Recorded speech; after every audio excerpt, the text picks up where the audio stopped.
নাজরিনস কিচেনে আপনাদের স্বাগত। বাড়িতে মেহমান এসেছে, ঝটপট তৈরি করে নিন মাছ সবজির জালি কাবাব। শুরু করি আপনাদের জন্য আমার প্রথম ভিডিও। এখানে জালি কাবাবের সাথে আরও দুটি খাবার তৈরি করে নিতে পারবেন, সময়ও বাঁচবে এবং একই সাথে দুটি খাবার তৈরি করে মেহমানদের সামনে পরিবেশন করতে পারবেন।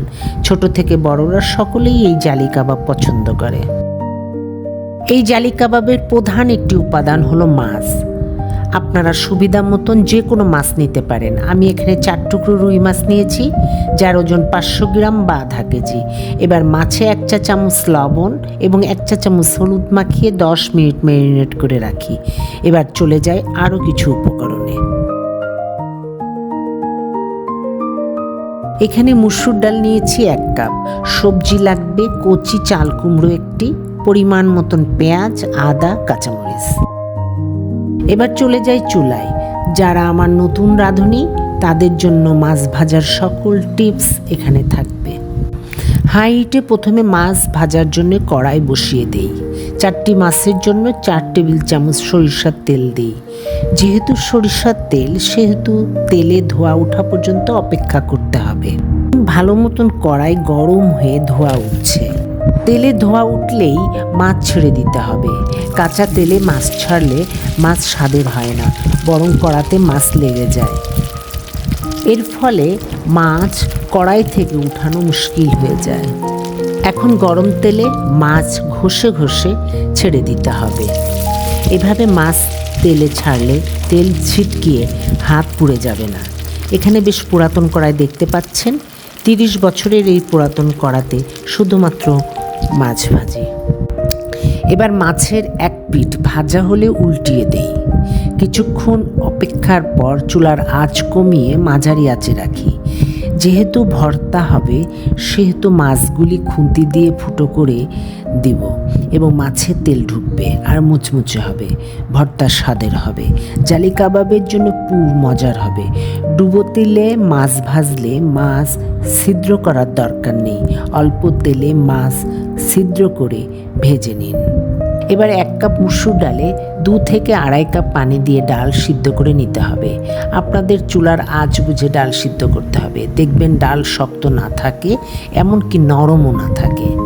2 কাপ পানিতে ডাল সিদ্ধ হলে ডালের ফেনা শুকিয়ে যায়। এখানে ডালের ফেনা দেখা যাচ্ছে না।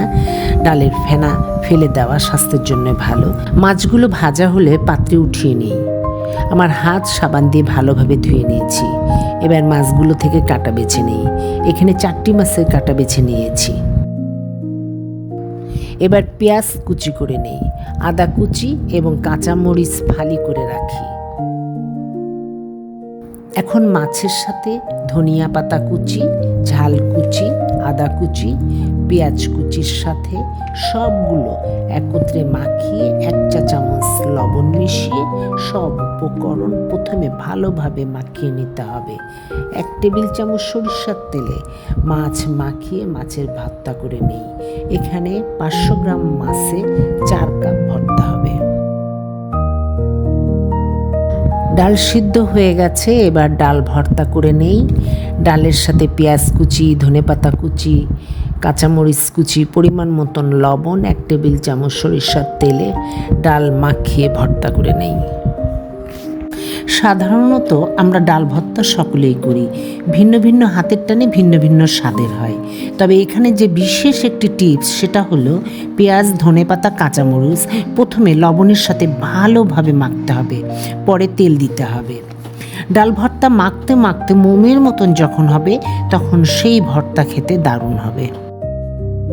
এবার জালি কাবাবের জন্য চাল কুমড়ো প্রথমে খোসা ছাড়িয়ে নিন। আমি যেভাবে চাল কুমড়োটি কাটছি ঠিক সেভাবে পিস করে চাল কুমড়ো কেটে নিন। এখানে 12টি পিস করে কেটে নিয়েছি। বেশি মোটা করে কাটবেন না। এবার বেসনের পেস্ট তৈরি করে নিতে হবে। এর জন্য 1/4 কাপ বেসন নেই, 2 টেবিল চামচ ময়দা নেই, 1 চা চামচ কালো জিরা নেই, 1 চা চামচ বেকিং পাউডার নেই, 1 চা চামচ শুকনো গুঁড়ো মরিচ নেই। আমি ভুলে গেছি 1 টেবিল চামচ চালের গুঁড়ি দিতে এবং 1 চা চামচ চিনি দিতে। আপনারা অবশ্যই যুক্ত করে নেবেন। অল্প অল্প পানি দিয়ে ঘন পেস্ট তৈরি করে নিন। এখানে 2 কাপ মাছ ভর্তা নেই, 1 কাপ ডাল ভর্তা নেই এবং বেসনের পেস্ট মিশিয়ে ডাল এবং মাছ একসাথে মাখিয়ে নেই। এবার মাছ ডালের পেস্ট চালকুমড়ার এপিট ওপিট লাগিয়ে নেব। বেশি পুরু করে এই পুর লাগানো যাবে না। সুন্দর একটা চপ তৈরি করে নিতে হবে। যতটুকু মাছের পেস্ট আছে 12টি চাল কুমড়োর জন্য যথেষ্ট। 2 পিঠ এভাবে লাগিয়ে নিতে হবে।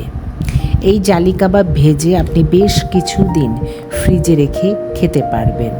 এমনভাবে লাগাবেন যেন খুলে না পড়ে। দেখছেন, লাগালেও মাছের পেস্ট খুলে যাচ্ছে না। এবার 4টি ডিম ফাটিয়ে নিন। এই ধরনের বাটি ব্যবহার করতে হবে, তাহলে জালি কাবাবের এই চপ ভালোভাবে ডিম থেকে উঠিয়ে তেলে ছেড়ে দেওয়া যাবে। 4টির পরিবর্তে আপনারা 6টি ডিম ব্যবহার করতে পারেন। আপনারা আপনাদের প্রয়োজন অনুযায়ী ডিম বাড়াতে কমাতে পারবেন। তেল হাই হিটে গরম করে মাঝারি আঁচে ভাজতে হবে। তেলে কাবাব ছাড়ার আগে ডিমের মধ্যে ডুবিয়ে বাটির কানা বরাবর উঠিয়ে তেলে ছাড়ুন। আমি এখানে যেভাবে উঠিয়ে তেলে ছাড়ছি এভাবে প্রতিবার করবেন, তাহলে পুর আলাদা হবে না।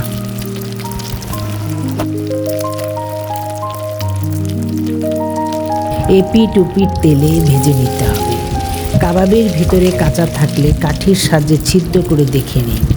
ভালোভাবে সিদ্ধ হলে কাঠি চাল কুমড়োর ভিতরে সহজে প্রবেশ করবে।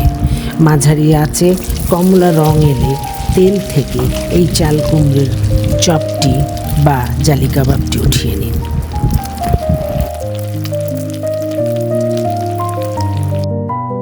শীতের দুপুরে নতুন মেহমান এলে বা সামনে ঈদ আসছে, আপনাদের টেবিলে মাংসের পরিবর্তে নতুন ধরনের এই সবজি মাছের জালি কাবাবটি করে খেতে পারেন। দারুণ মজার এই কাবাবটি সকলে পছন্দ করে। কে কে ঈদে এই কাবাবটি করছেন কমেন্ট বক্সে জানাবেন। নিত্য নতুন খাবারের জন্য আমার এই চ্যানেলে যুক্ত থাকুন। সামনে আসছে ঈদের জন্য দুর্দান্ত মাংসের নতুন রেসিপির কাবাব। আপনারা সবাই ঘরে রান্না করুন এবং পরিবারের স্বাস্থ্যের প্রতি যত্নবান হন।